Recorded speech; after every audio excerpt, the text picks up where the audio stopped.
दोस्तों, जब भगवान को अपने भक्तों का यश बढ़ाना होता है तो वे उनकी नाना प्रकार से परीक्षा लेते हैं। ऐसी अद्भुत अद्भुत लीलाएं रचते हैं जिनको स्मरण करके साधारण मनुष्य भी चकित हो जाता है कि भगवान ने ऐसी लीला क्यों रची। अगर हम भगवान की लीलाओं को समझने का प्रयास अपनी साधारण बुद्धि से करेंगे तो हम असफल ही रहेंगे। भगवान की लीलाओं को तो केवल वे ही समझ सकते हैं। उन्हें समझना साधारण मनुष्य के बस की बात नहीं है। एक बार देवी लक्ष्मी, पार्वती और सरस्वती को अपने पतिव्रता धर्म पर बड़ा अभिमान हो गया था और भगवान दूसरे मनुष्यों के अहंकार को सहन कर भी लेते हैं, लेकिन यदि उनके भक्तों के मन में अहंकार उत्पन्न होता है तो वे उस अहंकार का तुरंत नाश करते हैं। इसी कारण से ही उन्हें भक्त वत्सल कहा गया है। जब भगवान ने देखा कि इन तीनों देवियों को बड़ा अहंकार हो गया है तो उन्होंने उनके अहंकार को तोड़ने के लिए देवर्षि नारद के मन में एक विचार डाल दिया। नारद जी तो भगवान की इच्छा से ही चलने वाले ठहरे, उन्हें नित्य कोई ना कोई नया भगवान का कार्य चाहिए। जैसे ही भगवान ने नारद के मन में इन तीनों देवियों के अहंकार को तोड़ने का विचार डाल दिया, फिर क्या नारद जी अपने काम पर लग गए। सबसे पहले वे देवी लक्ष्मी जी के पास गए और नारायण नारायण का जाप करने लगे। देवर्षि नारद को आता हुआ देखकर देवी लक्ष्मी जी का मुख कमल खिल उठा और वे प्रसन्नता के साथ नारद जी से बोलने लगी। पधारिए नारद जी, वैकुंठ में आपका स्वागत है। आज बड़े दिनों के बाद वैकुंठ आना हुआ। फिर नारद जी देवी लक्ष्मी को प्रणाम करते हुए कहने लगे, हे माता, हमारा क्या ठिकाना। हम तो प्रभु की इच्छा से ही इधर उधर घूमते रहते हैं। हमारा शरीर हमारे बस में कहाँ है, ये तो प्रभु की ही माया है। जिधर उन्होंने इशारा किया उधर चल दिए। नारद जी के ऐसे वचन सुनकर देवी लक्ष्मी हंस पड़ी और हंसते हंसते हुए नारद जी से कहने लगी, हे देवर्षि, आप कहाँ से आ रहे हैं और आज क्या समाचार लेकर आए हैं। नारद जी बोलने लगे, हे माथे, अब मैं आपको क्या बताऊं, बोलने में थोड़ा झिझक रहा हूं।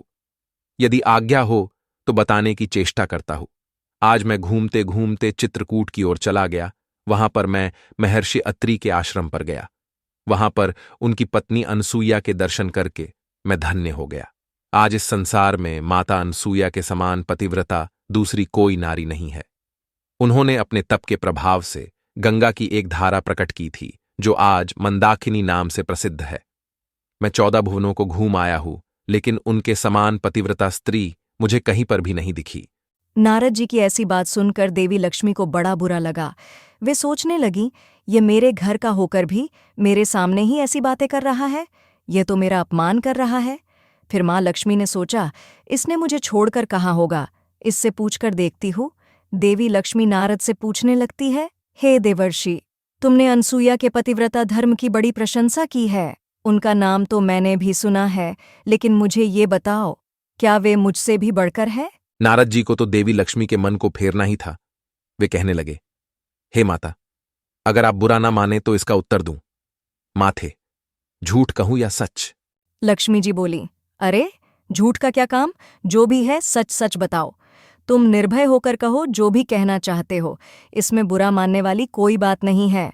तब नारद जी दृढ़ता से कहने लगते हैं, माथे, सच बात तो ये है कि आप देवी अनसुईया के पासंग के बराबर भी नहीं हैं। इतना सुनते ही लक्ष्मी जी का मुख फक्क से पड़ गया। उन्हें नारद जी से ऐसे उत्तर की आशा भी नहीं थी।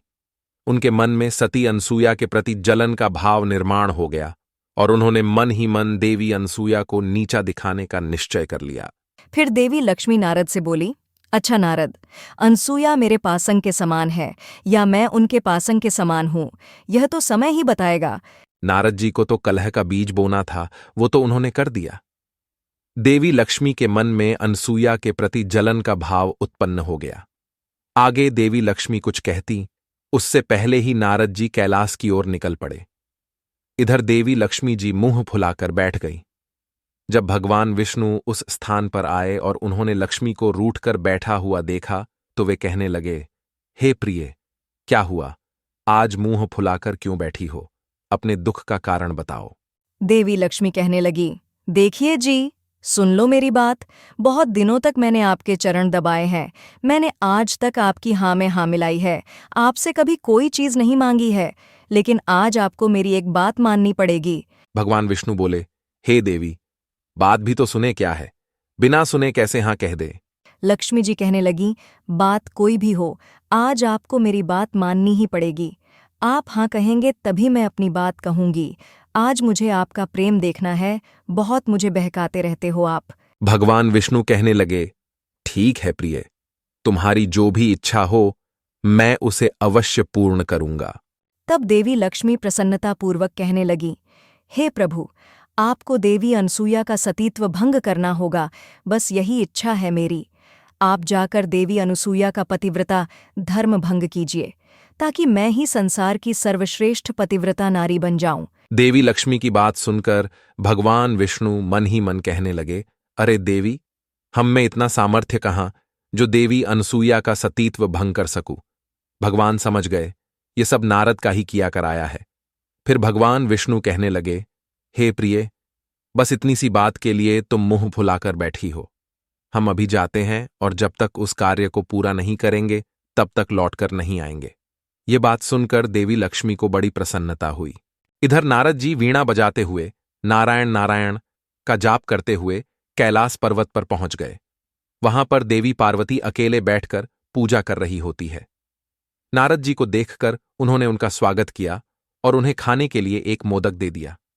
नारद जी कहने लगे, हे माते, ये मोदक तो अमृत का बनाया हुआ लग रहा है, बड़ा ही स्वादिष्ट है, किंतु इसमें भगवती अनसुईया के यहां जैसा स्वाद था वैसा स्वाद ही नहीं है। नारद को ऐसा कहते हुए सुनकर पार्वती जी मन ही मन कहने लगी, हाय, कैसे कृतज्ञ से पाला पड़ा है।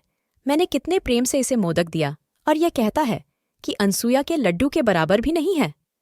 देवी पार्वती रोष में आते हुए नारद से कहने लगी, अरे नारद, क्या कह रहा है? ये अनसुईया कौन है जिसके लड्डू की तू इतनी प्रशंसा कर रहा है? नारद जी कहने लगे, हे देवी, अनसुईया महर्षि अत्रि की पत्नी है। आज इस संसार में उनके समान दूसरी कोई पतिव्रता नारी नहीं है। फिर देवी पार्वती ने बल देते हुए कहा, क्या देवी अनसुईया मुझसे भी बड़ी पतिव्रता है? हे नारद, तुम सच सच बताओ, मैं सर्वश्रेष्ठ पतिव्रता हूं या देवी अनुसया?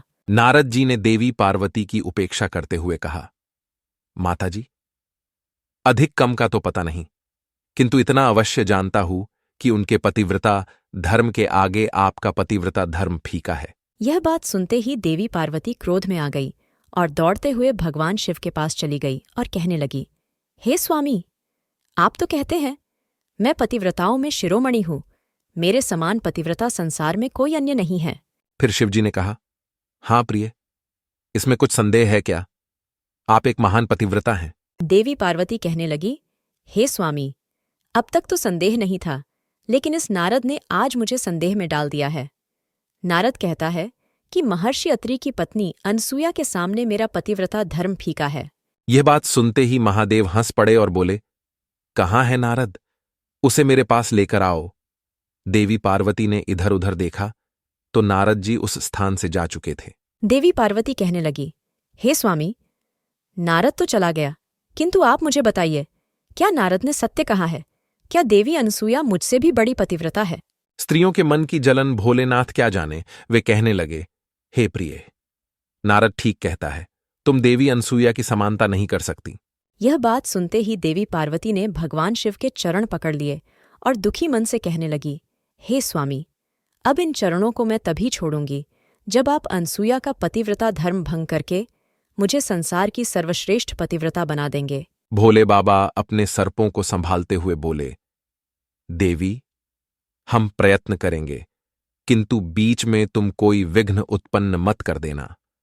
स्त्रियां क्षण भर में रूठ जाती है और क्षण भर में संतुष्ट। फिर पार्वती जी कहने लगी, हे स्वामी, मुझे तो आप ही का डर है। आप ठहरे भोलेनाथ। पुरुषों की यही नीति होती है कि छल से, बल से, डांटकर, फटकार कर, सच झूठ बोलकर स्त्रियों को ठग लेते हैं। अब उसी ठग विद्या का प्रयोग करके आप अनसुईया का पतिव्रता धर्म भंग कीजिए। पार्वती की बात सुनकर शिवजी हंस पड़े और मन ही मन कहने लगे, जो दूसरों के लिए खाई खोदता है वह उसी में गिर जाता है।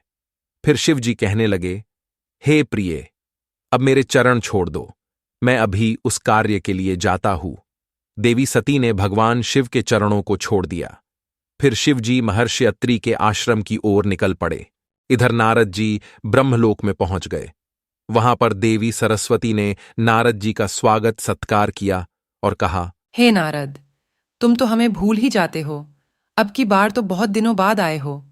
आज तुम अवश्य कोई महत्वपूर्ण समाचार लेकर आए होंगे। नारद जी कहते हैं, हे माथे, आज मैंने पृथ्वीलोक पर एक अद्भुत बात देखी है। महर्षि अत्रि की पत्नी अनसूया के पतिव्रता धर्म का बड़ा ही प्रभाव है। समस्त ऋषि मुनि आकर उनकी स्तुति करने लगे हैं। सभी ऋषिगण कह रहे हैं कि उनके समान पतिव्रता संसार में दूसरी कोई स्त्री नहीं है।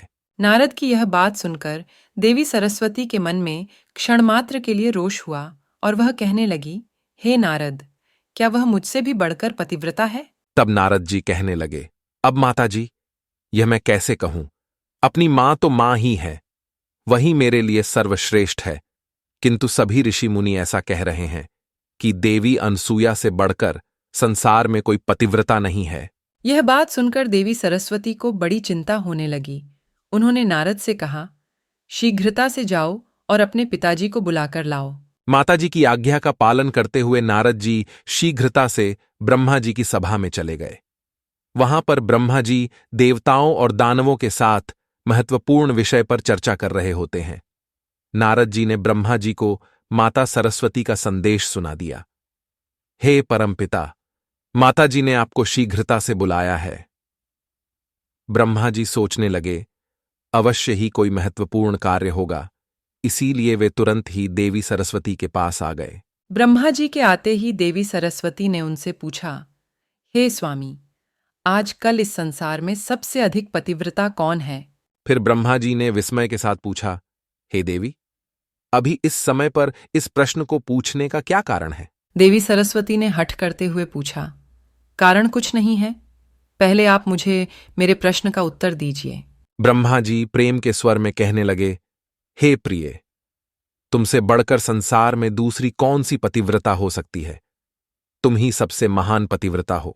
फिर देवी सरस्वती कहने लगी, महाराज, आप ऐसी चाटुकारिता वाली बातें न कीजिए, सच सच बताइए। मैंने तो सुना है महर्षि अत्रि की पत्नी अनसूया को सभी ऋषिगण संसार की सबसे बड़ी पतिव्रता कह रहे हैं।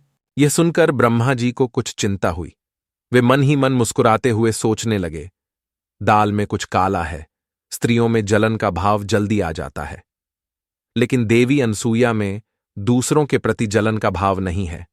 बात तो सत्य है, देवी अनसूया के समान पतिव्रता कोई नहीं है। देवी सरस्वती की बात को टालने के लिए ब्रह्मा जी कहने लगे, हे प्रिय, यह बात तुमसे किसने कही? फिर देवी सरस्वती इधर उधर देखने लगी तो नारद जी वहां से जा चुके थे। माता पिता की वार्ता को पुत्र को कभी नहीं सुनना चाहिए, इसीलिए वे चुपचाप वहां से निकल गए। नारद को ना देख के देवी सरस्वती ब्रह्मा जी से कहने लगी, हे स्वामी, मुझसे ये बात एक काले चोर ने कही है, किंतु आप मुझे ये बताइए कि यह सत्य है या नहीं। फिर ब्रह्मा जी ने संकोच करते हुए कहा, मान लो कि यह सत्य ही है, लेकिन तुम्हें इसमें चिंता करने की क्या बात है? देवी, अनसूया तो तुम्हारी पुत्र वधू ठहरी। देवी सरस्वती रोष में आकर कहने लगी, मुझे मानसिक पुत्रों से क्या संबंध? वे तो आपके शरीर के अंगों से प्रकट हुए हैं। देखिए आप, जैसे भी हो, उस अनसूया के पतिव्रता धर्म को भंग कीजिए, अन्यथा मैं आपसे बात नहीं करूंगी। देवी सरस्वती के ऐसे वचन सुनकर ब्रह्मा जी कुछ विचलित हो गए और कहने लगे, हे प्रिय, अच्छा ठीक है, मैं अभी जाता हूं और उस कार्य को पूरा करता हूं।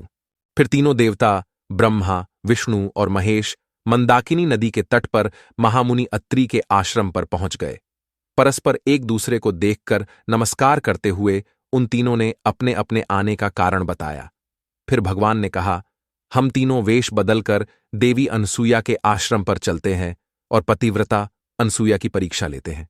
फिर सभी ने बात को स्वीकार किया और तुरंत ही साधु का वेश धारण किया। तीनों देवता साधु का वेश धारण करके अनसूया के आश्रम के निकट पहुंचे। उस समय आश्रम पर महर्षि अत्रि नहीं थे, देवी अनसूया अकेली ही थी। उन्होंने जब उन तीन साधुओं को आश्रम पर आया हुआ देखा तो उन्होंने उनका स्वागत किया और उन्हें भोजन करने के लिए कंदमूल तथा फल भेंट किए, लेकिन उन साधु पुरुषों ने उसे स्वीकार नहीं किया। तब देवी अनसूया ने कहा, हे महात्माओं, मुझसे ऐसा कौन सा अपराध हुआ है जो आपने मेरी पूजा को ग्रहण नहीं कर रहे हैं? फिर उन तीनों देवताओं ने कहा, हे देवी, यदि आप हमें एक वचन दो तभी हम आपकी पूजा को स्वीकार करेंगे, अन्यथा नहीं करेंगे। देवी अनसुया ने कहा, हे मुनियों, घर पर आए अतिथि का सत्कार प्राणों का बलिदान देकर भी करना चाहिए। इसीलिए आपकी जो भी इच्छा हो, जिस कार्य से भी आप प्रसन्न होंगे, मैं वह कार्य अवश्य ही करूंगी।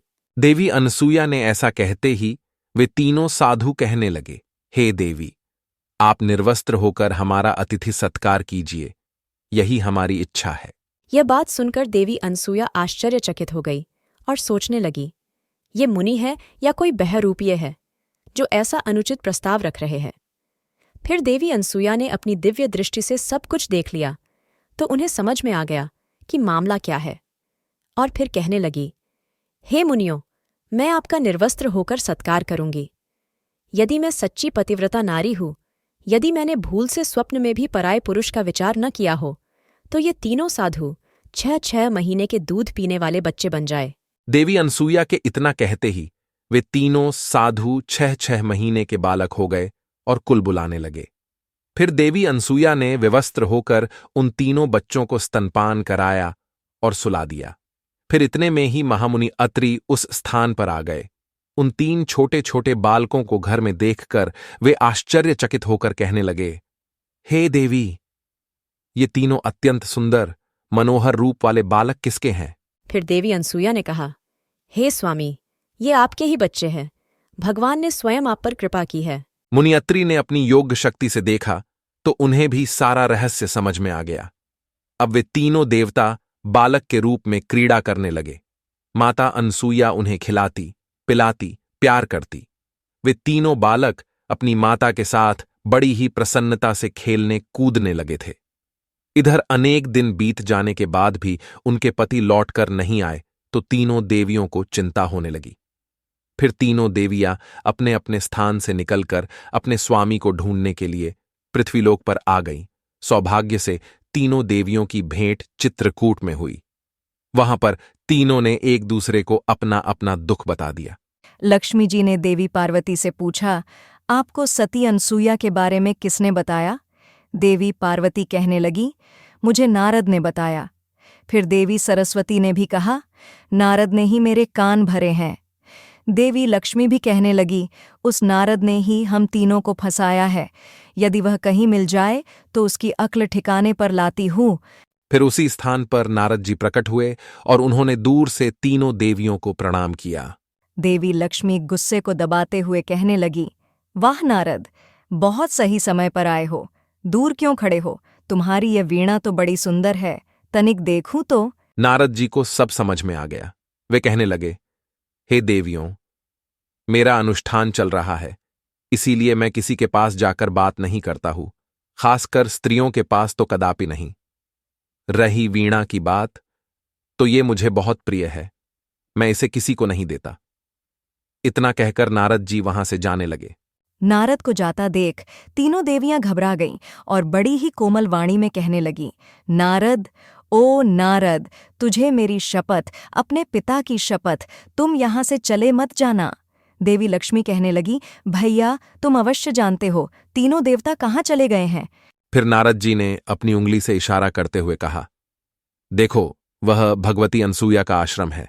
वे तीनों देवता उसी आश्रम में खेल रहे हैं। देवी पार्वती कहने लगी, अरे भैया नारद, तू सब जानता है, हम इस आश्रम में जाना चाहती है, कैसे जाएं? भगवती अनसुया क्रोधित तो नहीं हो जाएंगी?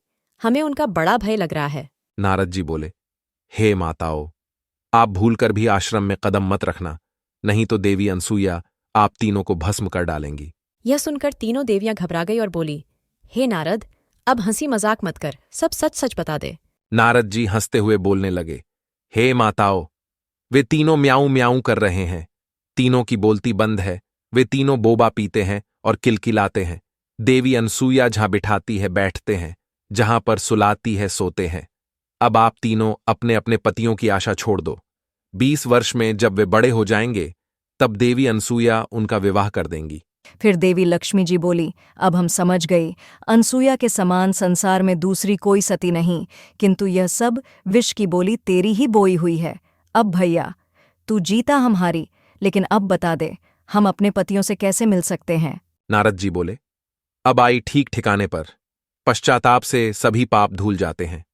अब एक ही उपाय है, तुम सभी देवी अनसूया के शरण में जाओ, वहीं तुम्हारे दुख दूर कर सकती है। फिर तीनों देवियां माता अनसूया के आश्रम पर जाती हैं, तो देखती हैं कि तीनों देवता बच्चों के रूप में खेल रहे होते हैं। देवी अनसूया उस स्थान पर नहीं होती है, वह स्नान करने के लिए गई थी।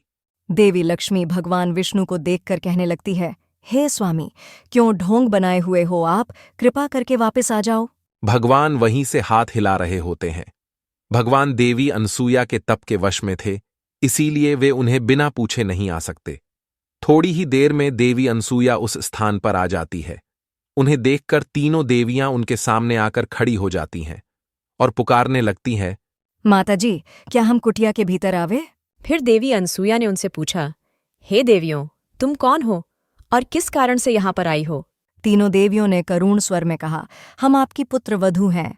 देवी अनसूया ने कहा, अरे, बहुओं को अपने घर में क्या पूछना?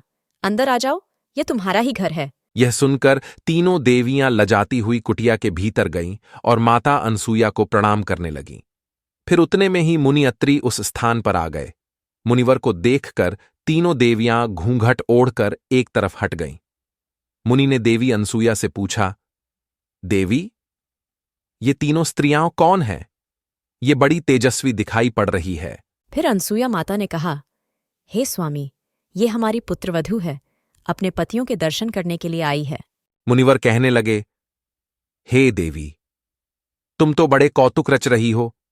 अभी अभी तो पुत्र उत्पन्न किए हैं, वे पूरे 6 महीने के भी नहीं हुए तो तुमने पुत्र वधुएं भी बना दी। हाथ हाथ भर के पुत्र और 5-5 हाथ की बहुएं, यह कैसी विचित्र बात हुई। फिर देवी अनसूया कहने लगी, स्वामी, इसमें गलत क्या है? पुत्र से बड़ी बहू बड़े भाग्य लेकर आती है, ऐसी कहावत है। हमारे बच्चे भी एक दिन बड़े हो जाएंगे। यह सुनकर मुनि अत्रि हंस पड़े और सारा रहस्य समझ गए। फिर तीनों देवियां सती अनसूया से क्षमा याचना करने लगीं, हे देवी, हमें क्षमा कीजिए, हमसे बड़ी भूल हो गई। अब कृपा करके हमें हमारे पति लौटा दीजिए। देवी अनसूया ने कहा, मैं कहाँ मना कर रही हूँ, ले जाओ अपने अपने पतियों को गोदी में उठाकर, ये वहां सो रहे हैं। तीनों देवियों ने कहा, माताजी, अब हमें और लज्जित न कीजिए, संसार में हमारी हंसी न करावे, कोई क्या कहेगा, इन्हें जैसे का तैसा कर दीजिए। तीनों देवियों का दुख देखकर माता अनसूया का हृदय पसीज गया और उन्होंने अपनी योग शक्ति से तीनों बच्चों को फिर से उनके पूर्व स्वरूप में ला दिया। तीनों देव अपने अपने स्वरूप में आकर खड़े हो गए। फिर देवी अनसूया ने उन सभी को प्रणाम किया और उनकी पूजा की। माता अनसूया की पूजा से तीनों देव अत्यंत प्रसन्न हुए और उन्होंने देवी अनसूया को वरदान मांगने के लिए कहा। देवी अनसूया कहने लगी, यदि आप तीनों देवता मुझ पर प्रसन्न हैं, तो मुझे यह वरदान दीजिए कि आप तीनों मेरे पुत्र हो जाए। फिर तीनों देवताओं ने तथास्तु कहकर कहा, हम तीनों अपने अपने अंश में आकर तुम्हारे पुत्र के रूप में प्रकट होंगे। फिर तीनों देवताओं से भगवान दत्तात्रेय का जन्म हुआ। इस प्रकार से तीनों देवताओं ने देवी अनसूया को वरदान दिया और अपनी पत्नियों से पूछने लगे, अब बताओ, संसार में सबसे श्रेष्ठ पतिव्रता कौन है? तीनों देवियों ने लजाते हुए कहा, भगवती अनसूया ही पतिव्रताओं में सर्वश्रेष्ठ है, इनसे बढ़कर संसार में दूसरी कोई नहीं है। तीनों देवियों ने देवी अनसूया को यह वरदान दिया कि जो भी मनुष्य प्रातः काल में देवी अनसूया का स्मरण करेगा, उसे जीवन में धन धान्य बुद्धि आरोग्य की प्राप्ति होगी।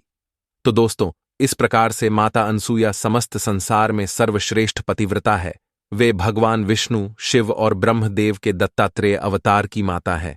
आपको यह कथा कैसी लगी कमेंट करके अवश्य बताएं। जानकारी अच्छी लगी तो वीडियो को लाइक जरूर करें। कमेंट में जय माता अनसूया अवश्य लिखें, साथ ही चैनल को सब्सक्राइब करें। आप सभी का धन्यवाद।